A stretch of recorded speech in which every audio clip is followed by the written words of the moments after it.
Imagine this. You're in a new city or at a networking event surrounded by strangers. You want to understand them, to connect, perhaps even to learn something specific, but you can't just walk up and ask direct questions like, "What's your biggest secret?" or "Tell me about your company's upcoming projects." That would be awkward, intrusive, even suspicious. What if there was a way to gather valuable information, build rapport, and genuinely understand someone, often without them even realizing you're doing it? A subtle, conversational dance that lets you unlock insights about their opinions, their experiences, and even their intentions. This is the art of elicitation. Often linked with intelligence agencies or high-stakes negotiation, elicitation is, at its core, a set of communication techniques designed to encourage people to share information freely and voluntarily without direct interrogation. It's about creating an environment where individuals feel comfortable, understood, and prompted to reveal details they might not otherwise disclose. But this isn't about manipulation or deception. When used ethically, elicitation is a powerful tool for empathy, connection, and effective communication in everyday life. It helps you navigate social situations with greater awareness, build deeper rapport, and understand the unspoken layers of conversation with anyone you meet. Today, we're going to demystify this powerful skill and show you how to apply it responsibly when dealing with strangers. Why elicitation with strangers? Beyond spying, the term elicitation might make you think of spies in trench coats extracting secrets. While it's certainly used in that world, its principles are deeply rooted in fundamental human psychology and can be incredibly beneficial for ordinary interactions with strangers.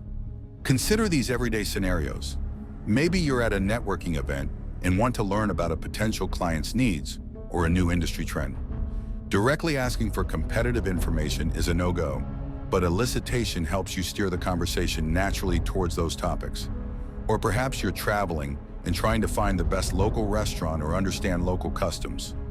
Elicitation helps you get genuine, unfiltered advice from locals without seeming demanding. It's useful with new colleagues or neighbors to understand their work style or background, building a better relationship or community. Even in problem solving, when you need information from someone who might be hesitant to share, elicitation can build trust. In these contexts, elicitation isn't about being sneaky, it's about being perceptive, empathetic, and skillful in conversation. It leverages innate human tendencies, the desire to be heard, to share expertise, to feel valued, to foster open communication. It allows you to build rapport quickly by demonstrating genuine interest, gather information naturally without making the other person feel interrogated, and navigate sensitive topics by approaching them indirectly. Ultimately, it helps you understand motivations and enhances connection, transforming awkward small talk into meaningful exchange and allowing you to gain valuable insights. Let me tell you about Clara. Clara had just moved to a bustling new city, thousands of miles from home. She was an anthropologist, naturally curious about human behavior, but also acutely aware of how isolated one could feel among millions of strangers. She wanted to understand the rhythm of her new neighborhood, to find hidden gems, and to feel a sense of belonging. Directly asking locals about their lives felt intrusive, but she knew surface-level interactions wouldn't get her very far. Clara decided to apply the principles of elicitation. Her first target, the local market, a vibrant hub of activity. She found herself at a fruit stall, admiring the produce. Instead of asking, "Is this fruit good?" she picked up a ripe mango and, with a slight look of playful confusion, said to the vendor, "Wow, these look amazing. I've heard mangoes from this specific region are supposed to be exceptionally sweet, but I've always struggled to tell the truly ripe ones from the just okay ones. Any tips for a newcomer?" You see, she admitted a struggle, inviting the expert, the vendor, to share knowledge. She praised the specific regional mangoes and implied the vendor had superior knowledge. She asked an open-ended question, but indirectly. "Any tips for a newcomer?" is far less direct than, "How do I pick a mango?" The vendor's eyes lit up. He launched into a passionate explanation about firmness, smell, and color, even sharing a story about his grandmother's mango farm. Clara listened intently, nodding and making appreciative sounds. She then bought several mangoes, expressing genuine gratitude for his wisdom. This small interaction, subtle as it was, established a bond. A few days later, Clara returned to the market. The vendor recognized her. This time, as she was buying vegetables, she casually commented, "I'm trying to cook more traditional dishes. I just bought some fantastic fish, but I'm looking for a truly authentic side dish. My friend told me about a specific leafy green that's hard to find outside of home-cooked meals, but I can't remember the name." Again, her strategy was subtle. She referenced external information. "My friend told me," making it seem like she was just recalling something, not interrogating. She introduced a subtle error or gap in her knowledge, creating a natural void for the vendor to fill. And she appealed to authenticity and local knowledge, hinting at a desire for truly authentic local dishes.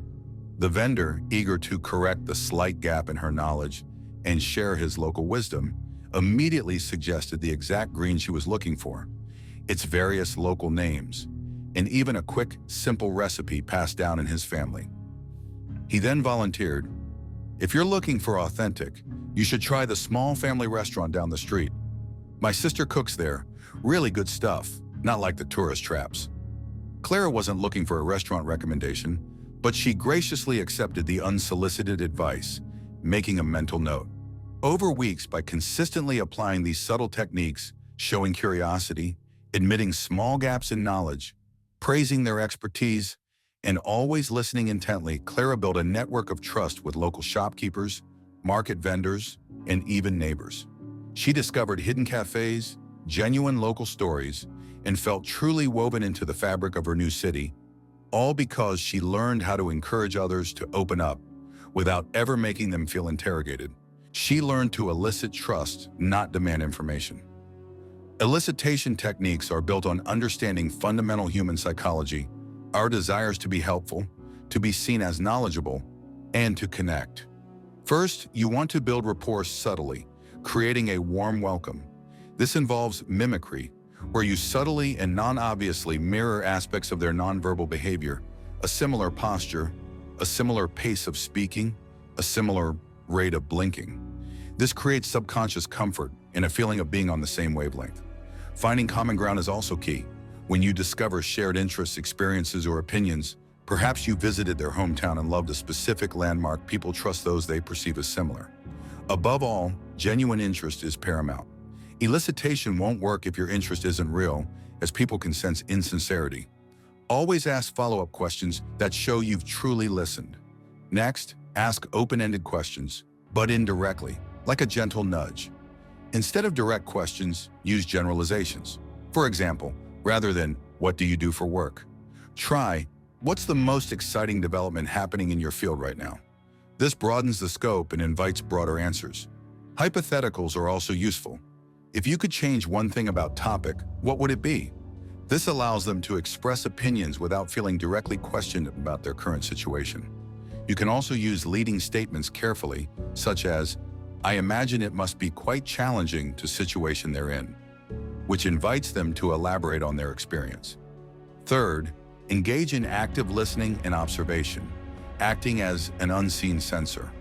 Go beyond just words, pay attention to how they speak. Notice their tone, pace, pauses, and body language.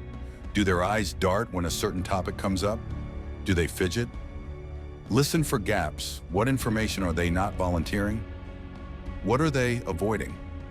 Sometimes the most important information is in the silence or the subjects they quickly gloss over.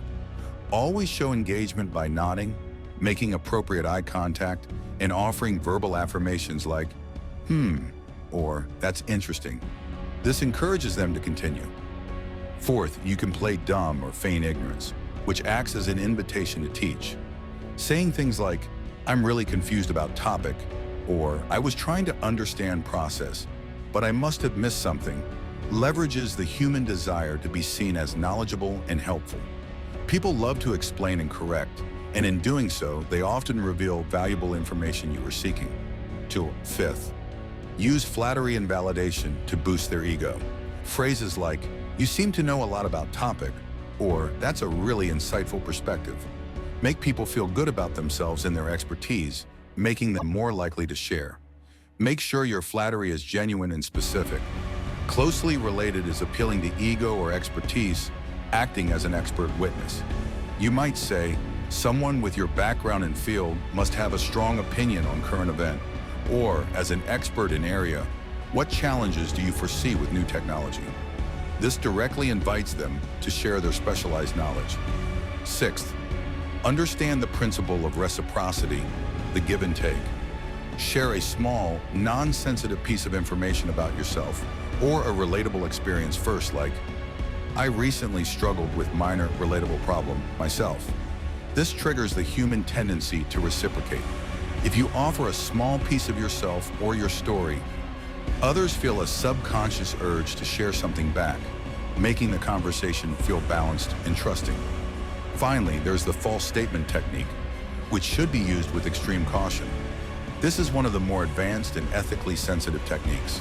It involves making a slightly incorrect or incomplete statement about a topic you want information on, knowing the person will correct you. For example, if you want to know about a specific project deadline, you might say, so I guess that project is due next Tuesday? Even if you know it's Wednesday, they're likely to correct you with the precise date.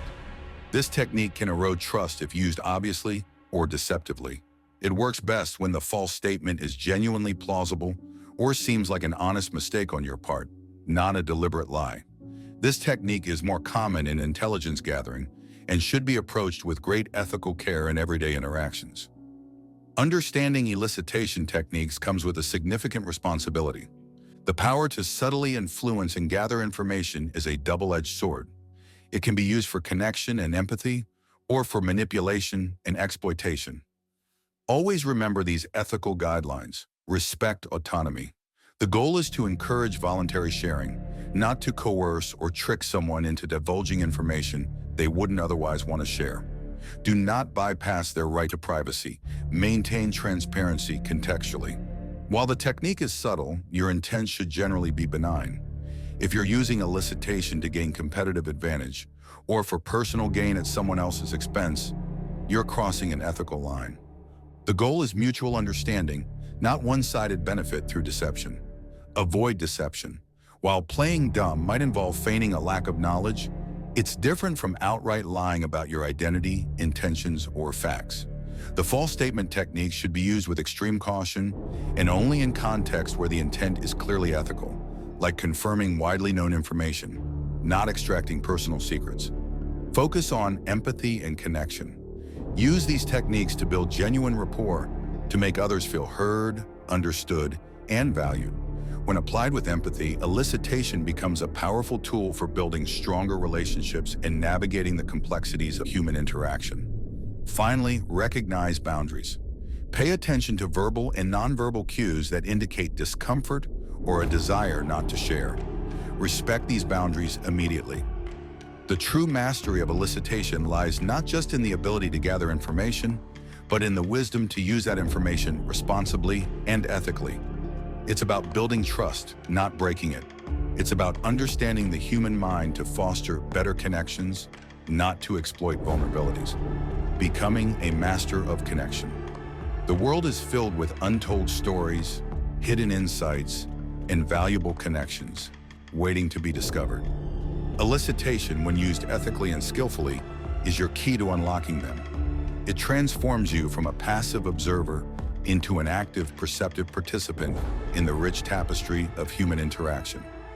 By mastering the subtle art of elicitation by building rapport, asking open-ended questions, actively listening, playing dumb, flattering genuinely, appealing to expertise, and understanding reciprocity, you become a more insightful conversationalist, a more empathetic listener, and a more effective communicator. You'll navigate new environments with confidence, connect with strangers on a deeper level, and gain valuable information that helps you grow personally and professionally. This isn't about becoming a spy. It's about becoming a master of connection, a perceptive human being who understands the invisible conversations happening all around us. Start by practicing these techniques in low-stakes environments. Be genuinely curious.